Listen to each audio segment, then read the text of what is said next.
The Gift of Creation. Read and written by me, Steve Prime. Where I walk, the sun of day shines bright. Where I walk, we consume its blessed light. Where I walk, our pollen is spread. Where I walk, the ground beneath runs red. Where I walk, our eternal forest lies. Where I walk, no human survives. As I walked the earth, disgusting, soft-shelled creatures tried to resist me, to stop me. Yet they did not know I was a savior. The savior of Earth, finally ridding it of this infestation and unearthing its truest treasure. I arrived here, having heard word of this world's boundless gift of creation. The humans had squandered it with their disgusting bills of a planet's flesh. Nay, they hadn't even discovered it. I shall breach its crust and gaze upon its beautiful gift, and all the spoiled filth will be eradicated along the way. My vines and roots are growing, all-consuming. The monuments have been crushed to the ground, nurturing the trees now growing upon them. Their communities have been eradicated, their bodies becoming fertilizer for this glorious ecosystem. No, for all of us. But all but one nest has fallen. Today is the last day of humanity. I approached them through the thick forest, which grew even thicker with every step I took. I gazed upon a feeble refuge, barricaded with rocks, stolen from the very ground beneath them. As I came into their view, they quickly fled into it, one of them getting caught on our mighty roots. Of course, another one stayed behind, refusing to escape without freeing the fellow human.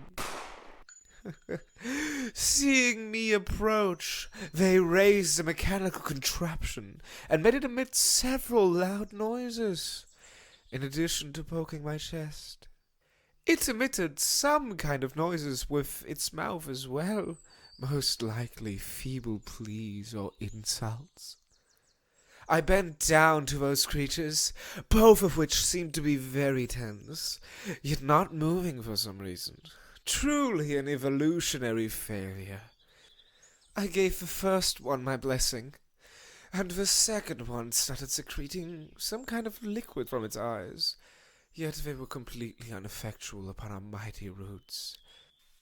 It started when it saw its fellow creature be slowly digested by the flora around it, and a delightful flower bursting from its head.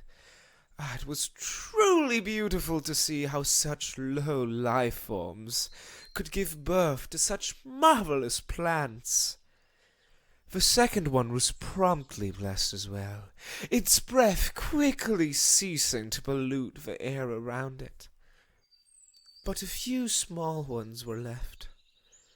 When I first arrived, the small ones found my sharp ears, my kind, welcoming smile, and my smooth skin so appealing.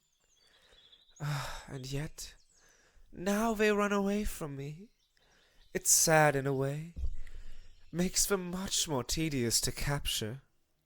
Though I suppose it is more fun to see the life drained from their eyes this way, completely isolated from their fellow humans. I haven't been able to identify many of their expressions yet, especially not their low language, but I have learned their show of despair. It is a really pleasant thing to look at, and it fills my wooden heart with glee to see them realize their impending demise. Of course, I followed the three small ones. These didn't even split up. How marvelous! Ridding the planet of these filthy things can't go quick enough, I suppose. Though it did startle me when one of them started speaking in my tongue. Please do not destroy, the red-haired one in the middle said.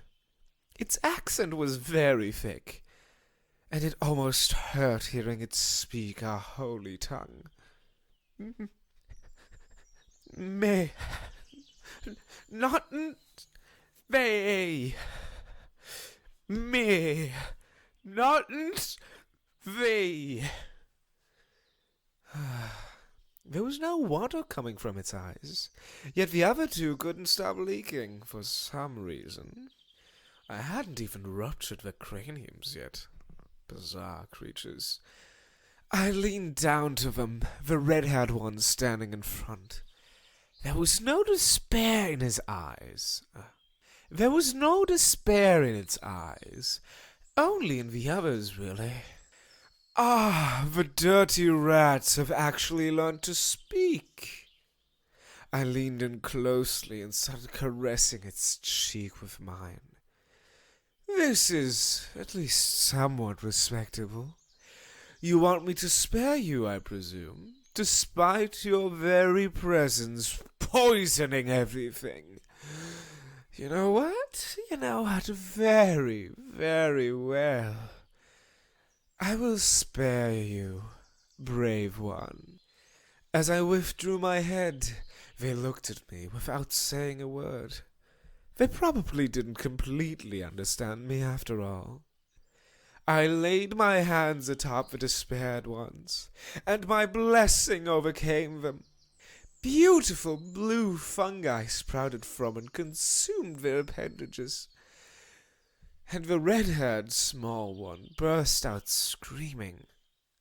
It ran towards me, and as it did, I touched it, blessing it in a very, very special way.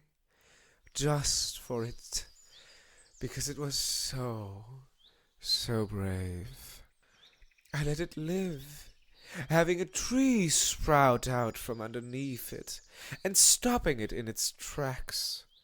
The tree quickly encapsulated its body, muffling its screams. After the tree had fully grown, only the flailing arms remained, grabbing at the air to no avail. The muffled noises slowly died down to nothingness, as it found its peace, touched inside and outside by such a lovely oaken tree. It was time. After I had arrived at my destination, roots gathered beneath me, digging into the ground and pulling it apart so that I may walk into the earth itself.